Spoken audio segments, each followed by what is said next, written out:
Hi, Nisha. Hello. Hi, Nisha. We're actually live now. So, Okay. just give me a second to just wind down this loud music, and then we'll get right to it. Okay, because we're on Co-op Radio. Had you heard of us before, this radio station, Vancouver Co-op Radio? I hadn't actually, but I'm glad to. Well, we're often, like I say that, at least for me, this program is held together by rubber bands and paper clips. So we do our best to get things going. We had a patch cord problem that we were trying to fix, but I think we're okay and we're broadcasting just fine. And so here we are, and I'm going to let listeners know a little bit about our guest, Nisha Toomey. Did I say it right? Yes, you did. As a person who is doing several things, and one of them is research that explores how humanitarianism and international development create narratives of benevolence that mask how the global North's financial systems, militaries, and fossil fuel consumption drive much of the harm in our world. Wow, that's a really apropos subject given the times that we live in. So thank you so much for doing this kind of work. I'm really curious to know more about it. But we're also very curious about this article that you had written that came out in the Maple, which is titled I am one of the Indigo 11, and here's why I did it. So if listeners are following along, it's available on the Maple website. Can we start with, I did a bit of research around your research area and your website, and what stood out to me also in the article that you wrote was this idea of with-nessing. It took me a little bit of time to unpack that, right? So it's with, as in to be with, and then nessing, which led you to doing the action that you did. Help our listeners connect the dots that I had the privilege of doing in the research, if you don't mind. Sure. Well, I didn't coin that term. That was some wonderful internet person. At some point along the way in these past 14 months, I saw somebody made a meme or a post about that idea of what we who have been watching the genocide occur in Gaza from the beginning since after October 7, that we weren't just watching posts happen on our phone, like as witnesses, but in doing so in real time and on a daily basis, it was more of a being with. So it wasn't just a gaze situation like you're looking at pictures, but that you're actually feeling what's happening to people almost live. You know, it's been a non-stop barrage of images, posts, stories, eyewitness accounts from journalists, Twitter posts at the beginning of it all with, journalists saying that they feared for their lives, and then suddenly it was their last post. It has just been a year of nonstop being with people on a very human level as they live through this horrendous bombardment and onslaught of violence from the Israel occupation forces. And I think that because this has never happened before, a phenomenon like this, where you have a genocide, but you have people who are hooked into social media and are broadcasting live what's happening to them. And then on the other end, around the world, you have people who are like sponsoring their eSIMs so that they can post and share, and sharing and resharing. Like what happened on social media this year is, I think, something that we're going to be thinking about and studying for a long time. And also what the world did in response. It did invoke one of the biggest anti-war movements, anti-violence movements probably that we've ever seen, up and against a really huge attempt by mainstream media to not report on what's happening or to lie about to be dishonest about reporting the facts, omitting so many of the things that have happened this being year. complicit, at least, those are my words, but yeah. Yeah, no, and because in not reporting on it properly and in lying in many ways, there's been an incredible and excellent analysis, right, on the ways that as mainstream media changes language depending on whether it's reporting on the Israel side or the Palestine side. And in those ways, yeah, totally complicit. But I think that, it invokes those of us who are watching and who also understand just the basic fact that, Palestinians are people, they're human beings, and what's happening to them is completely and totally wrong.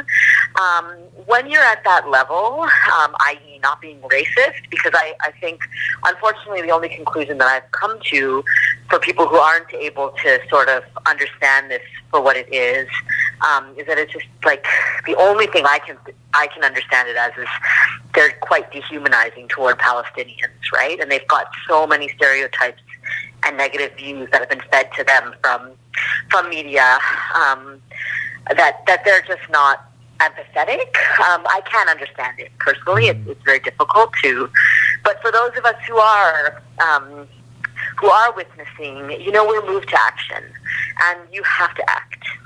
We have to do something, whatever's in our capacity to.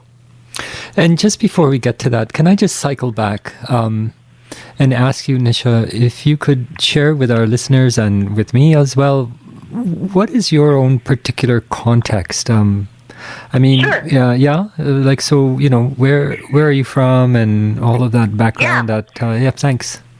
So I'm born and raised in Montreal. Both of my parents are immigrants. My mom came through Nairobi.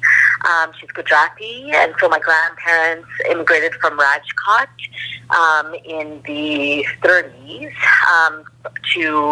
as a worker, to find work and I guess a better life. They went to Nairobi, so my mom's born and raised there. And that entire side of my family, some are still in East Africa, but some have slowly, most have migrated to Canada. And on my dad's side, my dad is a white settler. A few generations back, his family came on the Toomey side during the Irish famine from Ireland. And the other side are actually Russian-Lithuanian Jews who fled the Holocaust. Actually, my grandmother came before the Holocaust, but a number of people on that side of the family died in the Holocaust. And so I've always had an understanding of nation states and how we move around them and how we move around this world as a point of privilege and also a point of necessity, right? That people have to move and go places due to circumstances. But I've always had a kind of a lens on the idea of nation statehood as not necessarily the integral part of my identity, and that we have to treat nation states with a level of skepticism. Human culture, human societies, the way that we love, the way that we make families and make different kinds of families, this is what humanity is, right? We are not our nation states, and our identities are not attached to the modern nation state formations that we currently live under, which are actually impermanent formations and can change all the time, as anyone from South Asia and really all over the world can tell you, right? And so always had that kind of idea of things, but also grew up in kind of middle class, privilege, where I wanted to go and do some work. I wanted to go and quote unquote help others as a young idealistic person. And what was available to me was humanitarian work. What was available to me was like go and do NGO work. So I ended up on the Thailand-Myanmar border, kind of like a twist of fate that just life just brings things to you sometimes, right? Had you known much about the region before you went there? When was that? And when did you get there? I first went in 2004. Okay. So 20 years ago now. And it was right out of my bachelor degree, and it was actually a volunteerism project. Was the first time that I went. I ended up committing myself to stay there and lived and worked there for 5 years, went back and forth over a period of 10 years, wrote my dissertation on the topic, which is the way that NGOs work in places and, the problems with Western NGOs coming in and kind of telling local people what to do. Right, their methods and their yeah.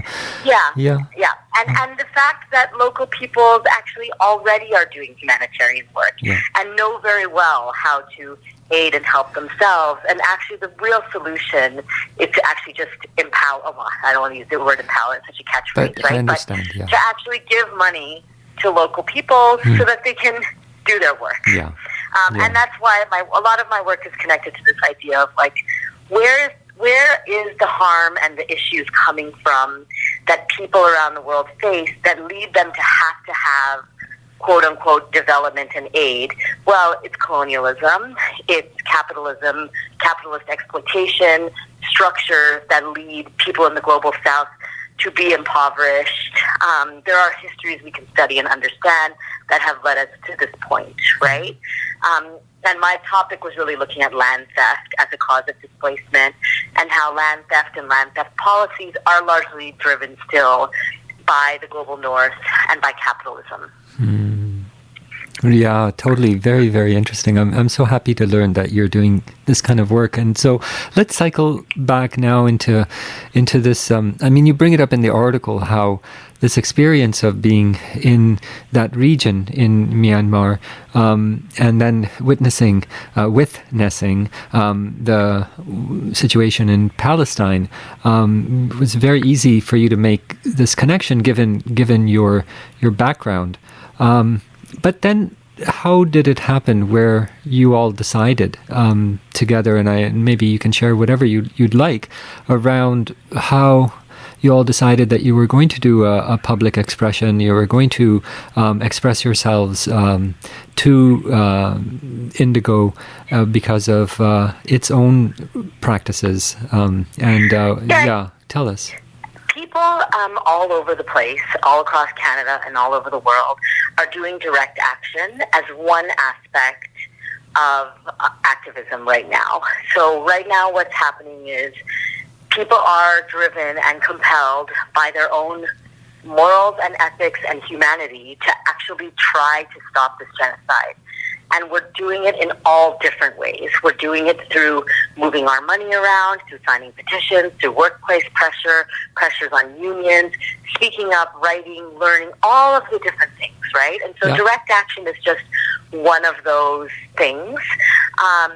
Making satire, I think, is just like a thing that people do. You know, they try to find humor and satire and things. Absolutely.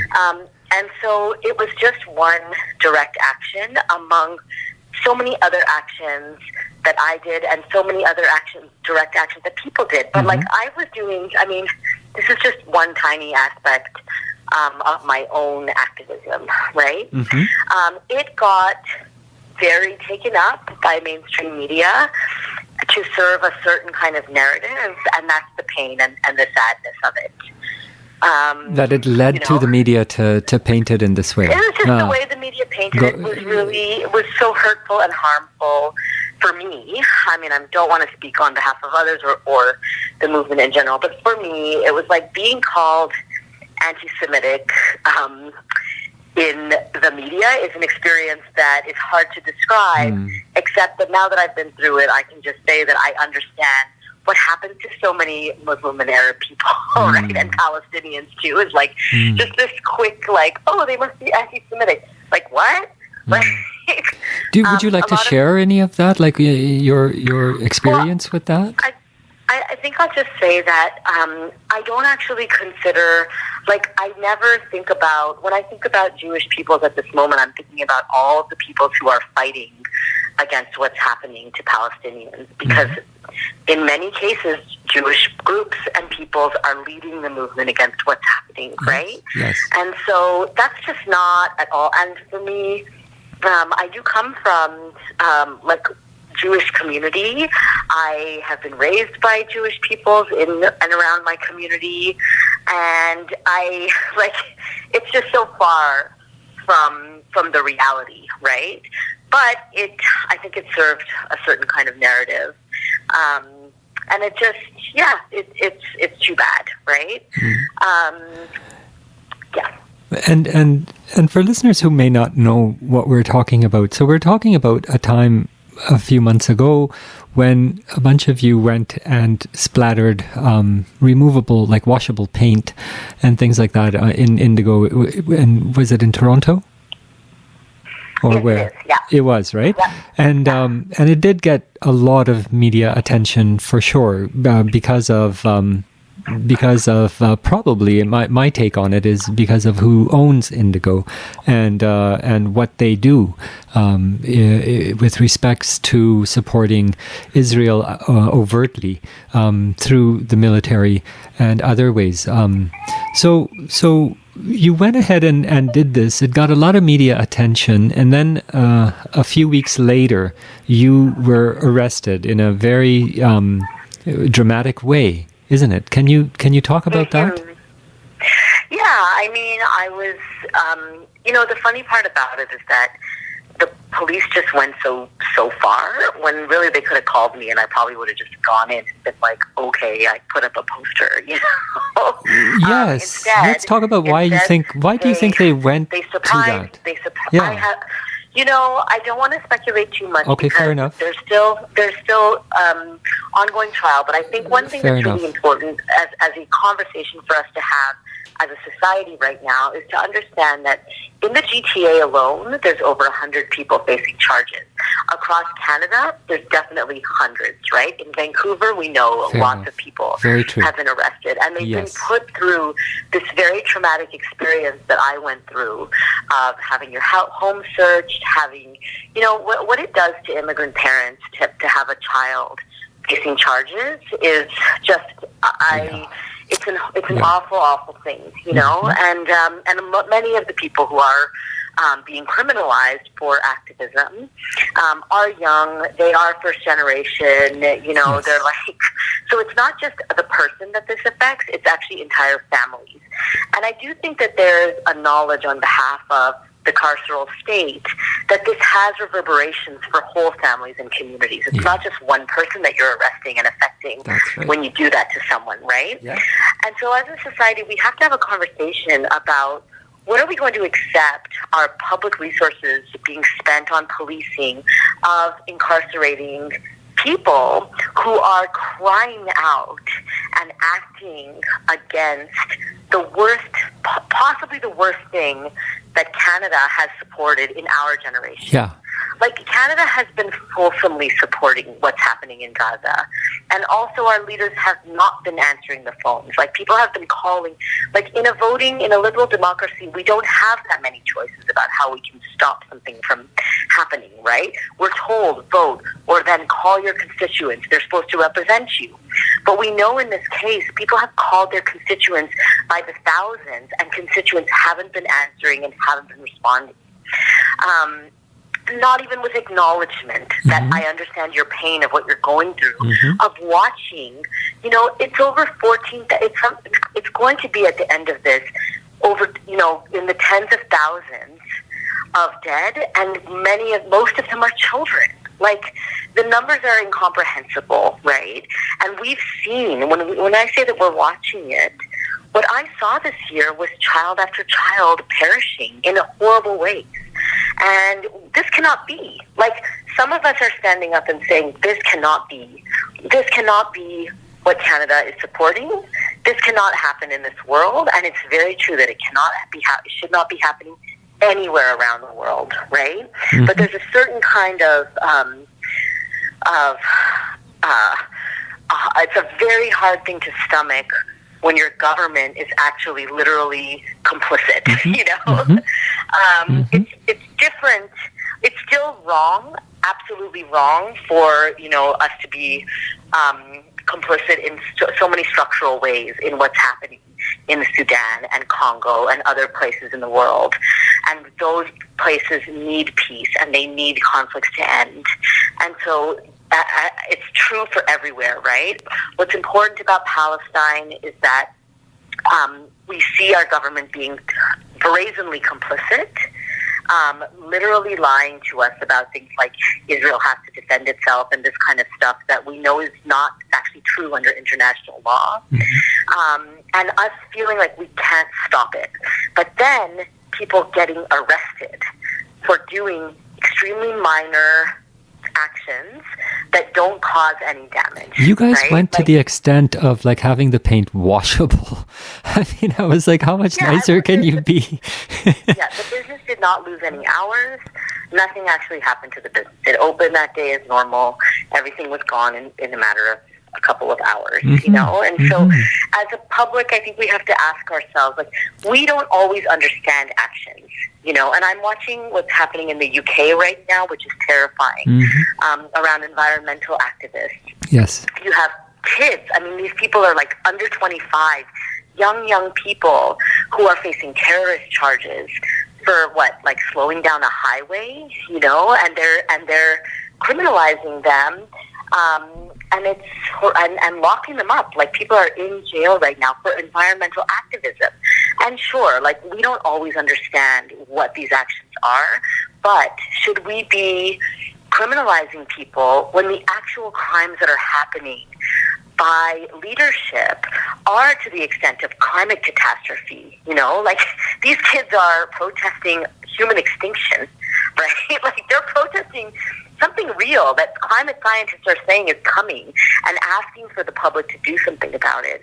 And in return, they're being locked away, right? Or facing home raids, facing charges as scary as terrorism. And so I think we have to have a conversation right now, especially right now when we have hundreds of people facing charges for Palestine activism of all variety of different kinds of activism. Most of it is really just like being in a protest. And they're getting charged with mischief for attending a protest. And so we need to have this conversation around, like, what is going on here? And what kind, this is not supposed to be what, quote unquote, liberal democracy looks like. We're supposed to have a right to in fact, we do have a right to protest constitutionally. So, yeah. Yeah, we're speaking with Nisha Toomey, who is the author of an article titled "I'm One of the Indigo 11, and Here's Why I Did It." It's available on the Maple. Listeners can read the article. Nisha, let's talk about the group. I mean, there still are folks who are undergoing charges, are still not cleared. You and I think another person was, and I want to talk a little bit later about the judge. But for now, can you give us information on the folks that still are under charge? I can't give too much except to say that it's very personal whether you decide to go forward to fight in a court of law and go through a trial or not. For me, it was simply too stressful to do it because I do have 2 young kids. And I was just like, I don't want to drag out some things. But absolutely, everyone has the right to fight charges. And this is such a silly thing. Like, they should have their charges dropped. It's already, police experts have estimated that they might have spent $1 million on this investigation. That's crazy. Is that what was quoted? Around $1 million they might have spent? Yeah, that's right. On all the raids and all the... And the thing is that a very simple Google search on any of us would have turned up that we're all, like, really nice people. You're charged with mischief and conspiracy. And then the police claimed allegations of hate. It was hate motivated, I guess. Yes. So that was dropped, as it should have been right from the beginning. They also did something called charge stacking, which is when you add a charge, and they charged us with criminal harassment. And so that was also dropped, but they really took a full year to drop that, even though, of course, it was really just an added thing. For what reason? I don't know. I guess just to make us more scared. Right. But it's been dropped completely. It was dropped last year. Do you have any sense of how the police proceeded with it? I mean, how did they decide to go ahead and do this? Were they given charge or instruction or anything like that? There has been research done by Martin Lukács at the Breach on something called Project Resolute, which is looking at different influences that are potentially happening in the court system. I don't know. I don't know how it all worked on our case. I just know that the police are clearly over-resourced. Did the mainstream media contact you or come back and follow up on this in your knowledge? No, and so that was kind of hurtful. I actually asked the Globe if they wanted to have an op-ed for me, and they didn't write me back. Wow. I was actually not hurtful. I'm kind of just, I'm very irritated that they covered it so much. Yeah. And then now that it's not going to serve the narrative anymore, because it's clear that we're just like nice people who are absolutely devastated by a genocide. I don't know. I don't think they're going to cover it anymore, but we'll see. And what about from abroad? Did you get any coverage? I mean, maybe it's too soon to tell because the piece hasn't been out that long. Yeah, I'm not sure. Okay. Yeah, so I just think, it's just a moment where, as a society, we have to ask ourselves, like, where are things going when the police are arresting activists who are protesting genocide and other really pressing issues in our time? And I think, if you ask the vast majority of people, they would agree that charges should be dropped on everyone who's doing activism right now. Your article also talks a little bit of to folks who are engaged or wanting to be engaged in what's going on. I mean, that meme that comes up, if you ever wondered what you would be doing during a genocide, like, way back when, or even 10 years ago, it's sort of what you're doing now. But for folks, just what would you say to Canadians? You're Canadian, you know your people. I mean, I'm Gujarati too, by the way. But oh, nice. Yeah, but what do you say to them? I have to say that I'm heartened. As much as there's been a lot of sadness in this time, and a lot of, I think people are feeling really despondent right now in general, with Trump coming in, and the Canadian elections is a bit scary. I do feel really heartened that most of us are actually on the right side, and that people have been working and trying and moving and doing stuff for this entire 14 months and beyond. And I think that our movements are strong. I think people are very much awake and aware to the way that power structures work and the problems in our world, and they are trying, So I think it's just like we all need to keep going and kind of realize that we don't need to be afraid. We can stand up, and we can, and we're going to have to as well, stand up, because if we don't, I don't know where things will go. Well, congratulations, Nisha, for doing this. It's a lot of courage, and it's wonderful that you're able to share with us this experience around this. Maybe I can ask you to share what surprised you, or what insights.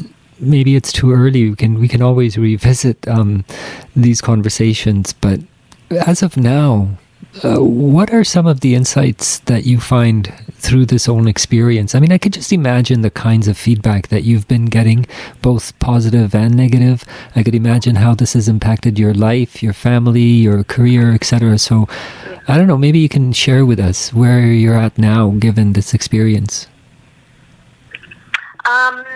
Yeah, I think that I never thought that I would go through anything like this. I guess it's not something that you imagine happening. It's very clarifying when something like this happens, around who's going to be there for you, who's going to hold you in these moments, and lots of wonderful people do come out of the woodwork, and it's been surprisingly easy to let let some people go as well. And I think that that's been true, a sad but true experience of the Gaza genocide for a lot of people in general, right? It's been one of these moments where relationships have been broken at this time because people have looked at one another and said, I don't understand how you're feeling so differently from me. And I think that just happens, and it has to also be true that we do have to stand our ground with our values and our beliefs, and that we do have to bring it back to, like, you know, they killed something like 800 infants. I mean, infants, like tiny, tiny children under a month old. It's totally unacceptable. It's not, there's no world in which I can accept this to happen. And so when it comes to letting people go because it's just not our time right now, that being said, I also think we have to be gentle on people in the sense that whenever people are ready to transform and change and allow themselves to learn about the world that we're in and then start to do something, I think we also need to be ready with open arms to bring them in, right? To bring them into our movement. So like leading with the heart and being gentle on one another and realizing that we're going up against a lot of violence. The world that violent people want us to have is a world where we're all divided and where we're being like nasty to one another. And for me, it's like we can change and transform at any moment, and we need to be there for people when it happens for them, because those moments happen, and others need to be around and ready for that. That's just so awesome, Nisha. Thank you for sharing all of that. It's really, really heartfelt. It's really awesome. It's really awesome. Yeah. Thanks. You're welcome. Thank you for doing this work and for sharing the article. Once again, it's titled, I'm one of the Indigo 11. Here's why I did it. It's available on the Maple. It's a fantastic publication, the Maple. If listeners don't know about it, there's a lot of good information there. What's up for you next? Now you're going to take a bit of a breather and get back and put your life sort of back together and move on? Yeah. Yep. I'm just still going. I'm still a university researcher. I'm still out here doing my work on settler colonialism and decolonization and thinking up ways to build new worlds. You know, I think in some ways we're getting to that point now where empire is going to crumble. Yeah. It's crumbling itself down. Yeah, so, it is. How do we build now, right? And how do we find each other in these moments and make great things happen? And luckily, I am in a city that's like the belly of empire. I kind of love being in the big city because it's like where all the nastiness is happening, but it's also full of resistance and full of people who are working against it. So yeah, right. Just onwards. That's right. Well, thank you so much, and we look forward to maybe checking in with you down the road and just have a conversation about what's going on sometime. That would be wonderful for us. Nisha, we wish you the best of luck. And once again, for listeners, the title is I'm One of the Indigo 11. Here's why I did it. It's available on the Maple. Thanks, Great Nisha. to talk with you. Thank Free you. Palestine. Yeah, free Palestine. You take care. Okay, bye-bye. And what we're going to do is go back to a little bit of non-static music, and we're going to come back with a conversation with folks from UBC all about how they've been working to get UBC to divest. We will be right back.